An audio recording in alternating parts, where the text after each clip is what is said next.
Vestibular নিউরোনাইটিসের চিকিৎসায় আমরা short কোর্সে একটা স্টেরয়েড দেওয়ার চেষ্টা করি।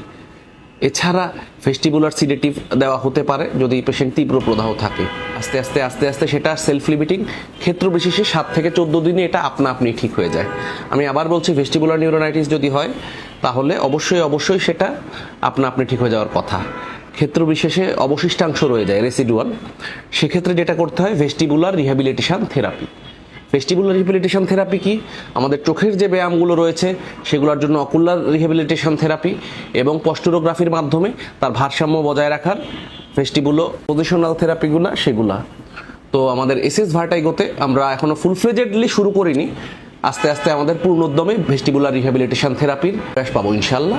এছাড়া আপনারা জেনে আনন্দিত হবেন, বর্তমানে এসএস ভার্টাইগোতে আপনার ফুল ফ্লেজেড ভার্টাইগোসের টেস্টগুলো হয়, ভিএনজি, ফাংশনাল হিট, ক্রেনিওকর্পোগ্রাফি এবং পস্টুরোগ্রাফি।